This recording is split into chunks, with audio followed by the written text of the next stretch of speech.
Meus irmãos, eu saúdo com a paz do Senhor. São João, capítulo de número 6.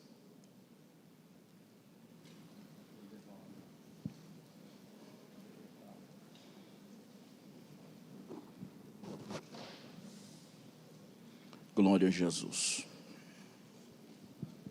A Deus seja honra e glória para sempre.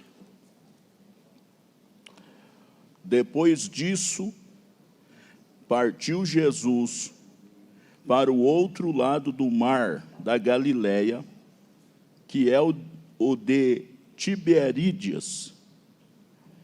E grande multidão seguia, porque via os sinais que operava sobre os enfermos. E Jesus subiu ao monte e assentou-se ali com seus discípulos. E a Páscoa, a festa dos judeus, estava próxima.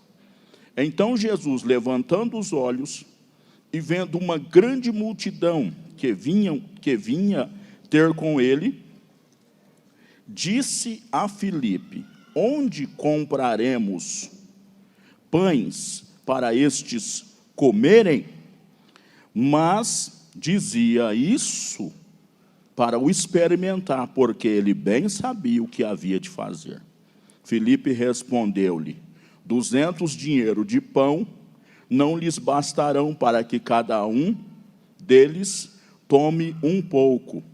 E um dos seus discípulos, André, irmão de Simão Pedro, disse: está aqui um rapaz que tem 5 pães de cevada e 2 peixinhos. Mas que é isso para tantos? E disse Jesus: mandai assentar os homens. E havia ali muita relva naquele lugar. Assentaram-se, pois, os homens em número de quase 5.000. E Jesus tomou os pães e, havendo dado graça, repartiu-os pelos discípulos, pelos que estavam assentados, e igualmente os peixes, quanto eles queriam.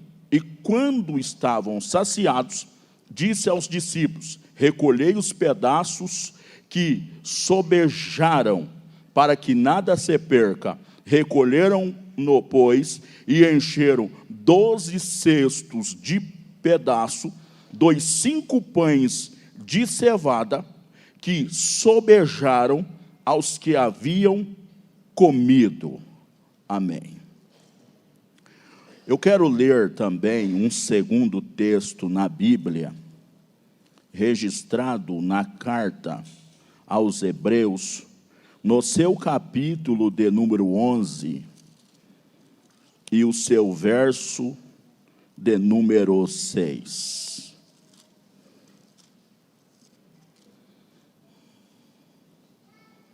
Aos Hebreus, capítulo de número 11, versículo de número 6.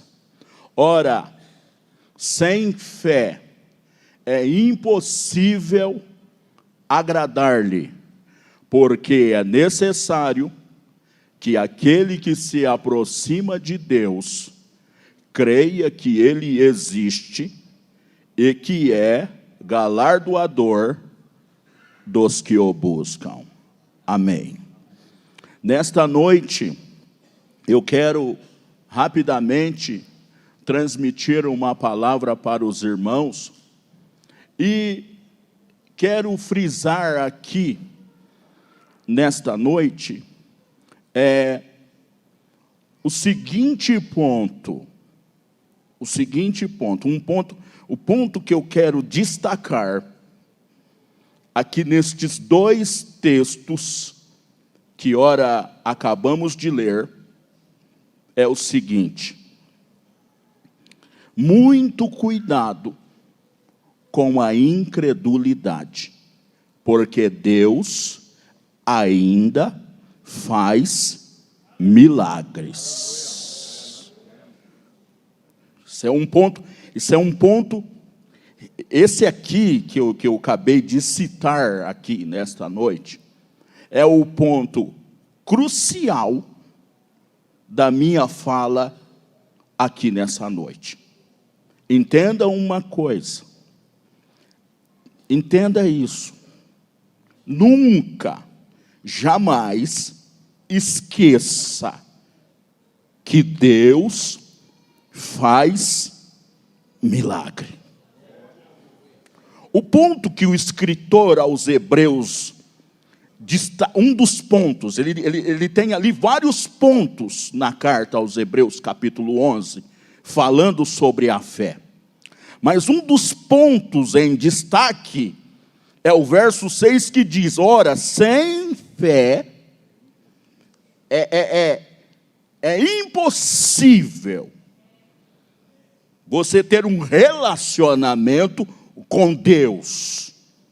Por quê? Porque é primordial, é de suma importância que aquele que se achega, que aquele que se aproxima, do que aquele que se achega a Deus, é de suma importância crer que Ele existe. Esse é o primeiro ponto. E além de você crer que Ele existe, o escritor diz assim que é primordial que você creia que Ele é abençoador. Oh, glória! Você crê? Aconteça o que acontecer, nunca perca a sua fé, porque Deus ainda faz milagres. Eu posso até não conseguir te explicar isso, ou embutir isto na tua mente, devido à minha deficiência de conhecimento, a minha deficiência na fala ou no conhecimento, mas eu prometo para você que eu vou fazer de tudo aqui para que você entenda e para que você saia daqui hoje com este ponto principal da mensagem na tua mente.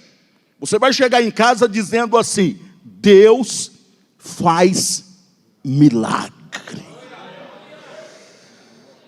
Oh, glória! Deus faz... Sei como que é bom falar isso aqui. Desculpe a minha expressão aqui grossa, mas eu sou pentecostal. Se eu não fosse pentecostal, eu ia ficar meio que esquisito aqui nessa hora, de dizer que Deus faz milagre. Eu ia perder, eu ia tentar fazer aqui um arrudeio, uma pirueta teológica, um negócio aqui. Não, mas eu sou pentecostal. A minha alma enche de alegria e o Espírito testifica dentro de mim, dizendo: Deusmar, fala mais, Deusmar, que eu ainda faço milagres. Você crê nessa palavra? Levanta a mão e glorifica Jesus.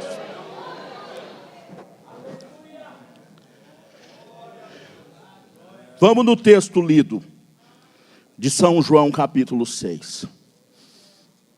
Primeiro, o texto diz que Jesus está numa região. Capítulo 6, verso 1 diz: Jesus está numa região ao outro lado do mar da Galileia, que é Tiberíades. O texto diz que uma grande multidão segue Jesus, verso 2. Por causa dos milagres, via Jesus operando. E a Bíblia, o texto diz que Jesus sobe a uma colina, um monte, com seus discípulos, e assentou-se ali. E João destaca que estava próximo da Páscoa. Ele dá uma ênfase nesse ponto, para que a gente possa entender o número de pessoas que ali estavam. Nesta época, quando era a festa da Páscoa, os judeus tinha por costume se reunirem na capital Jerusalém. Então ali nesta época, ali próximo ao Mar da Galileia, aquela região estava totalmente povoada. E o texto diz assim, versículo 4, 5, o texto diz que Jesus levanta os olhos e ele vê a multidão, e o texto diz que é uma grande multidão. Aí Jesus chega para Filipe, um dos apóstolos de Jesus, um dos homens de destaque, que fazia parte do seleto grupo dos 12 apóstolos. O texto diz que Jesus chega para ele, e Jesus fala para ele assim: Filipe, está escrito no versículo de número 5, Filipe, onde compraremos pão para que estes comerem? Versículo 6, João escrevendo, João faz uma defesa do mestre, dizendo assim, faz uma defesa do mestre, não que o mestre precise de defesa, mas na sua escrita, João diz assim no verso 6, ele estava dizendo isto para o experimentar, porque estava tudo sob controle. Ele dirige uma pergunta para Filipe: Filipe, onde a gente vai comprar pão para dar para esse povo comer? Porque Filipe era da região, Filipe é daquela região de Tiberíades. Então Jesus vai propositalmente: ô Filipe, onde a gente vai comprar pão para dar para esse povo comer? Mas o texto diz, versículo de número 7, está escrito, Filipe responde: 200 dinheiros de pão não lhes bastarão para que cada um deles tome um pouco. Filipe responde o seguinte: deixa eu fazer um cálculo aqui, deixa eu fazer uma soma. Ele olha a multidão, segundo os matemáticos, os homens que fazem os cálculos, eles acreditam que ali naquele dia tinha aproximadamente, só de homens, quase 5.000. Fazendo uma soma rasa por baixo, eles calculam aproximadamente, ou um pouco mais, de 15.000 pessoas. 15.000 pessoas. Filipe dá uma olhada, ele vê 15.000 pessoas, e Filipe faz um cálculo. Deixa eu fazer um cálculo aqui. Jesus fez uma pergunta para ele, para fazer um teste com Filipe. Filipe, ao invés de transmitir, ou de passar, ou de retornar a pergunta para Cristo, Filipe foi responder na sua simplicidade. Aí ele fez um cálculo, e ele disse assim: deixa eu fazer um cálculo. Olha o tanto de gente que tem aqui, o tanto de pessoas. E partindo do ponto de vista, ou de uma afirmação lógica, partindo de uma afirmação lógica, que crente é bom de apetite, partindo dessa afirmação, deixa eu fazer um cálculo aqui. 200 dinheiro de pães, pelos meus cálculos aqui, não dá para esse povo comer. Não dá, porque vamos dizer uma verdade aqui. O crente é bom de apetite. O crente é bom de apetite. Amém, meus irmãos? Crente é bom de apetite. O crente não tem por costume fazer uso de bebida alcoólica, fazer uso de drogas. Não. O crente tem por costume, depois de um culto, e se alimentar bem, não exagerado, mas se alimentar bem, comer uma boa comida. Isso é coisa de crente salvo. Glória a Deus. É muito bom. Eu estou numa região ali que, se não tomar cuidado, a gente explode. Perigoso. Muito queijo, muita pamonha, muito porco na lata, um perigo. E crente come muito. Não muito, come bem. Partindo dessa afirmação lógica. Eu quero abrir um parênteses aqui. Outro dia na região nossa teve uma confraternização, não vou dizer o local. E os irmãos deram lá na confraternização pão com carne. No final do culto. Tinha uma irmãzinha, desculpe a expressão irmãzinha, essa palavra não existe, mas uma irmã de baixa estatura, o corpo frágil, pesando uns 40 e poucos quilos. Ela disse bem assim: olha, eu não consegui comer pão igual meu esposo. Eu comi só 12. Aí o esposo dela, na confraternização, o esposo dela, um homem assim, olharam para ele: e o senhor? Comi 18. 18 com 12, 30 pães. Eu acho que Felipe deu uma olhada assim. E quando ele fez o cálculo, 200 dinheiro de pão não dá. Não dá. Por quê? João, escrevendo aqui, ele não explica o significado dessa palavra dinheiro. Mas aqui no texto, a palavra é denário. E um denário era equivalente a um dia de trabalho, de um trabalhador. Então João está dizendo assim, 200 dias de trabalho, 200 dias de trabalho, de salário, não dá para dar pão para esse povo. Vamos entender um pouco aqui. Vamos supor que esta pessoa ganhe, ou o trabalhador, de um pelo outro, ganha aí a base de uns 1.800, vamos pôr 2.000 por mês. Aí você faz o cálculo, 200 dias de trabalho é equivalente a 6 meses. 6 vezes 3, 18, 6 meses e um pouquinho, uns 20 dias de trabalho. Vamos calcular 6 meses a 2.000, são 12.000. Aproximadamente quase uns 13.000. Filipe estava dizendo, olha, uns 13.000 de pães aqui não basta para esse povo comer. Filipe usou toda a sua técnica humana, todo o teu cálculo humano. Filipe não olhou nenhum minuto para a perspectiva espiritual. Ele olhou só no humano, fez um cálculo, pensou numa economia de quase 7 meses de trabalho, foi raciocinando, se eu pegar esse dinheiro, se eu fizer assim, mas ele estava fora de si.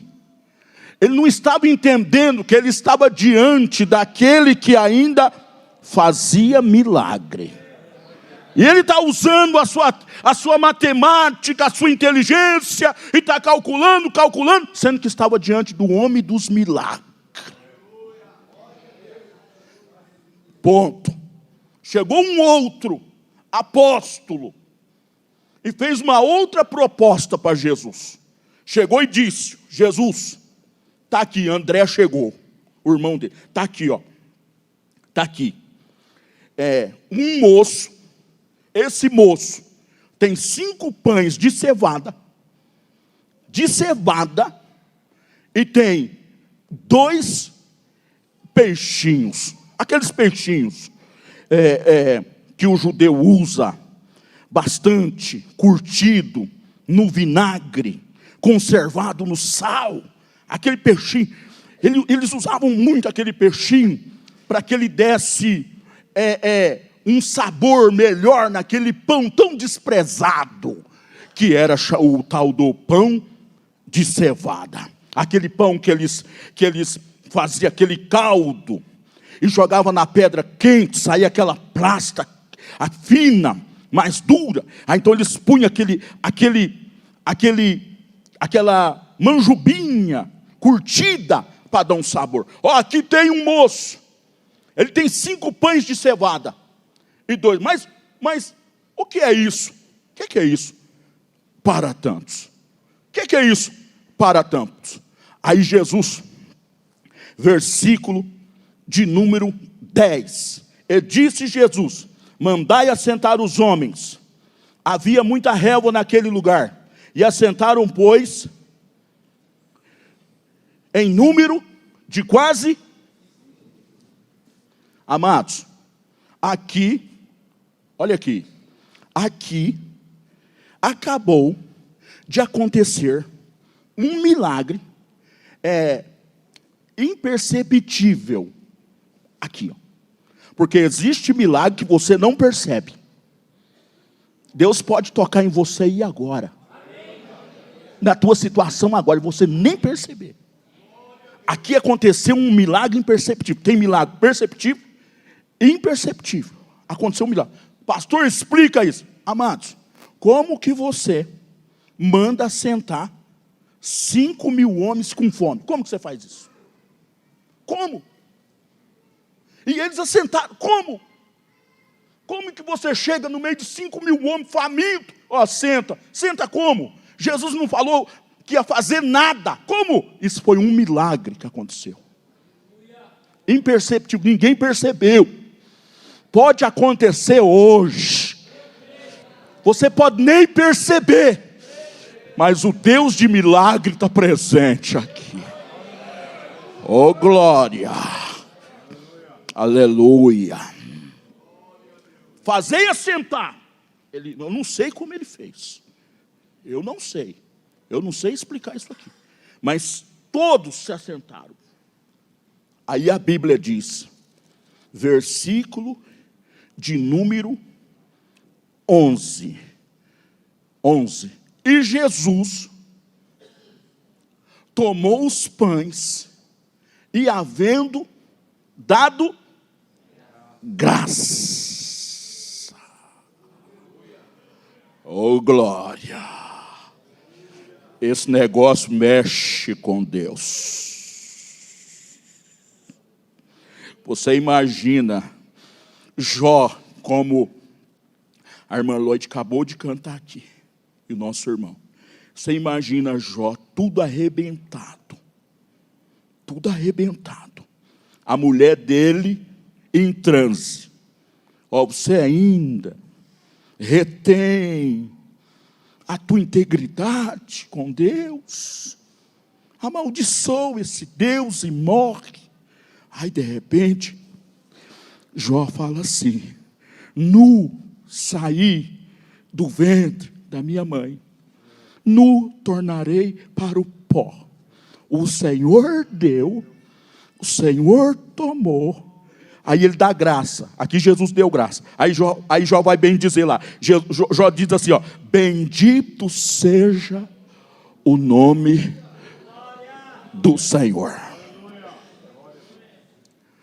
O que nós temos feito diante de tantas bênçãos que Deus tem nos dado? Eu quero dizer para você que o segredo aqui dessa multiplicação tá aqui, ó. Foi quando Jesus pegou os pães e os peixes e Jesus deu graça. Ô, glória, começa a agradecer mais. Você reclama muito. Para de reclamar um pouco. Começa a agradecer mais. Começa a bendizer mais. Adora a Deus por tudo. Começa a exaltar o nome do Senhor. Exalta. Não está do teu jeito? Dá glória a Jesus. Pastor, está do meu jeito. Glorifica. Não está? Dá glória. Levanta a mão para o céu. Chega dentro do culto, já chega com a mão levantada. Quando ajoelhar, ajoelha dando glória. Jesus, o negócio aconteceu assim, mas eu te agradeço. Eu te dou graça. Jesus pegou o pão de cevada, que a maioria não pegou. E Jesus levantou para o céu e apresentou: Pai, eu te louvo. Porque o Pai, o Senhor agora vai alimentar estas almas famintas. E quando Jesus abaixa, Jesus começa a distribuir. O milagre já estava pronto. Aí a Bíblia diz que Jesus pegou os pães, pegou os peixes, passou para os discípulos ou para os apóstolos. Os apóstolos, diante de tudo, Jesus podia fazer tudo sozinho. Não podia, pastor Lourenço? Podia fazer tudo sozinho. Mas Jesus falou, vem aqui os apóstolos. Pega aqui o cesto, vai distribuindo. Você, Felipe, Pedro, João, vai distribuindo. Todos participaram. Participaram ou não participaram?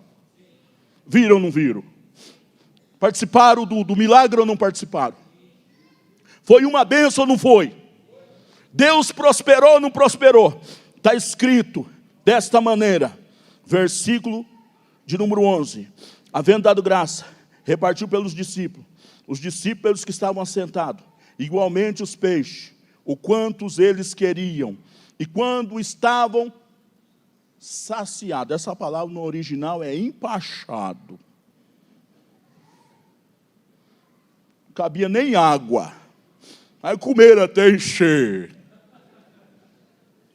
Espaço para... Vai mais aí, Pedro? Oh, vai aí.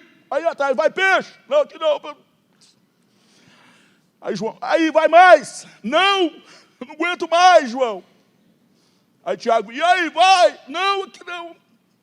Ó Jesus, está todo mundo saciado. Aí a Bíblia diz, versículo de número 12. Recolhem-nos. Versículo de número 12. E quando estavam saciados, disse aos seus discípulos, recolheu os pedaços que sobejaram, para que nada se perca. Recolheram, pois, e encheram 12 cestos de pedaços dos 5 pães de cevada, dos 5 peixes. Foi um milagre ou não foi? Amém. Os apóstolos participaram? Todos viram? Participaram, trabalharam. Jesus podia fazer sozinho, mas chamou todos na responsabilidade. Vem aqui, vem trabalhar comigo. Vem, coloca a mão na massa. Mas entenda uma coisa em São Marcos, para mim fechar aqui o meu pensamento. Abre a Bíblia, São Marcos, capítulo de número 6.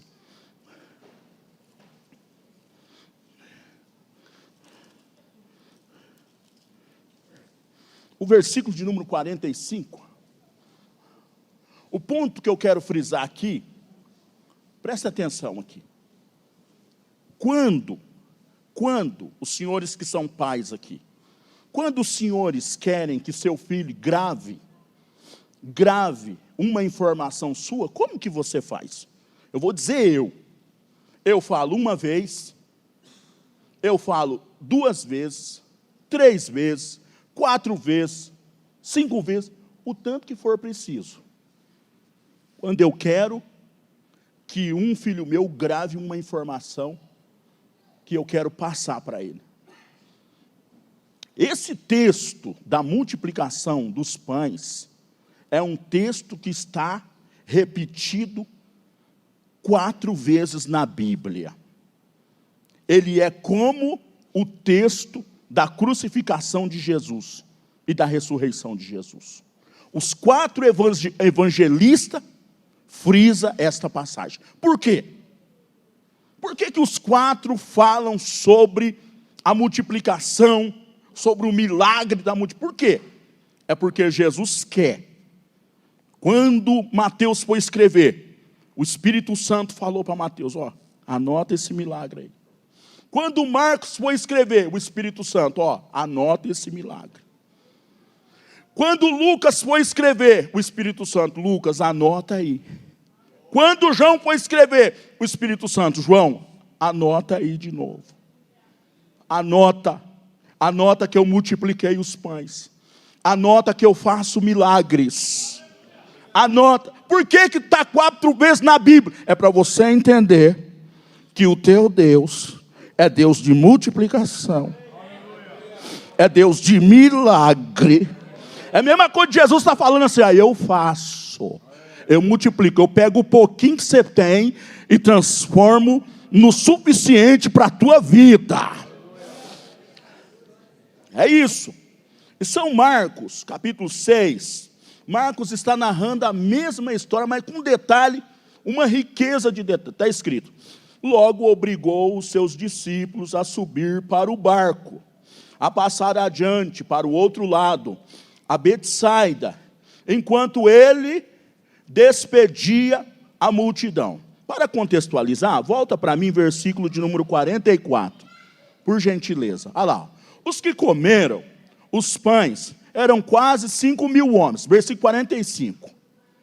E logo após o milagre, Jesus obriga, quem? Os apóstolos, os homens que trabalharam com ele. Aí Jesus obriga, entra no barco. Aí Jesus, mas entra, você vai entrar. Diz amém. Não, mas eu não quero. Você vai entrar. Foi obrigado. Ô Jesus, mas entra. Entra. Obrigou. E subiram a passar adiante para o outro lado, a Betsaida, enquanto ele despedia a multidão e todo mundo. Jesus, mas que coisa linda e tal. Conversa vai, conversa vem. Os discípulos, não, entra aí, vai para lá. Versículo 46. E tendo despedido, foi orar. Versículo 47. E sobrevindo à tarde, estava o barco no meio do mar, e ele, quem? Jesus estava lá na terra, assim, ó. Ao versículo 48.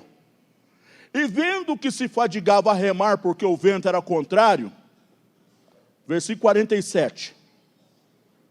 47. Sobrevindo à tarde. Era tardezinha ali. Verso 48. Vendo que se fadigava a remar, porque o vento era contrário, perto da quarta vigília da noite. Já não era mais a tardezinha. Quase. O professor está ali, ele pode me ajudar. Quarta vigília da noite. Aproximadamente 4:30 da manhã. 4. Não é, pastor? 4 da manhã. Jesus estava à tarde na onde? Fazendo o quê? Não. Vendo. Não, olha o versículo 48.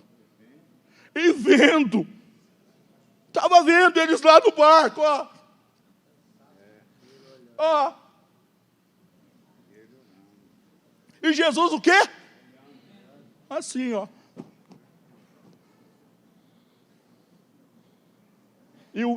E tome vento ao contrário, e tome vento ao contrário, e tome vento ao contrário. E ele se fadigando, o texto diz. O texto é categórico. Perto da quarta vigília, Jesus olhava e falava, acho que eu vou agora, não um pouquinho de prova, só um golinho. À tardezinha, 3, 4 horas da tarde, eles estão remando. Se eu vou agora, não, segura mais um pouco, precisa de mais prova. Mais vento ao contrário. 5 da tarde, vou agora, não. Mais vento ao contrário. Tome vento ao contrário. Tome vento ao contrário. Lá por volta das 4 da manhã, ao texto. Aproximou Jesus sobre o mar e queria passar. Jesus bem andando sobre o mar. Jesus esperou de tarde até quase 4 da manhã para ir lá onde eles estavam e eles remando no vento ao contrário. Versículo de número 49. Mas quando eles o viram andar sobre o mar, cuidaram que era um fantasma e deram grandes gritos. O que eu percebo ali? Os obreiros de Jesus estão vendo Jesus, não estão conhecendo Jesus, não estão entendendo nada, estão todo perdido, não estão entendendo nada, obreiro, pensando que com medo de fantasma, dando grito. Eu não vou nem entrar nesse negócio de obreiro medroso, que isso é para reunião de obreiro. Dando grito, com medo. Você já viu o obreiro com medo? Medo de demônio? Deixa para lá. Fantasma, dando grito, com medo. Versículo de número 50. Porque todos ouviam. Estavam todos vendo ele vir, e perturbado, mas logo falou com eles e disse: tem de bom ânimo, porque eles estavam todos desanimados. Aí Jesus: tem de bom ânimo, sou eu, não temais. Versículo 51. Subiu para o barco para estar com eles, o vento se aquietou, e entre si ficará assombrados, maravilhados. Mas por que tudo isso aconteceu? O texto continua, tem um ponto e vírgula no final, o texto continua, versículo 52. Por quê? O quê? O quê? Não, eles estão vendo o milagre, estão pegando o pão. Está vendo que está multiplicando. O que será que passou na mente deles? O coração? Marcos diz assim, eles estavam, o coração, já pensou ele participando do milagre, vendo o milagre na frente dele, ele orando para o milagre, participando do milagre. Aqui, eu deixo uma frase aqui agora que eu vou fechar dentro de 2 minutos que eu tenho. Eu vou fechar. Aqui eu deixo uma frase. A pior incredulidade não é do ateu, não é do ímpio. É essa daí, ó. É daquele que está com a mão na massa. Daquele que está vendo. Daquele que está participando. Daquele que está dando glória. Daquele que está aqui. Daquele que está vendo, mas o coração está duro. Essa é a pior incredulidade. Mas saiba você que Jesus tem um jeito de tratar essa incredulidade. Você vai para dentro do barco da prova, para você ficar ligeiro, porque Jesus ainda faz milagre. Ai, ai, ai. Se você vê o milagre, se você viu na Bíblia, se Jesus já te provou, então por que você ainda não crê? Deus é Deus. Deus pode mudar a tua vida. Deus pode mudar a tua história. Deus pode mudar o teu lar. Deus pode mudar a tua família. Porque Deus é Deus. Se você crê, levanta a tua mão para o céu.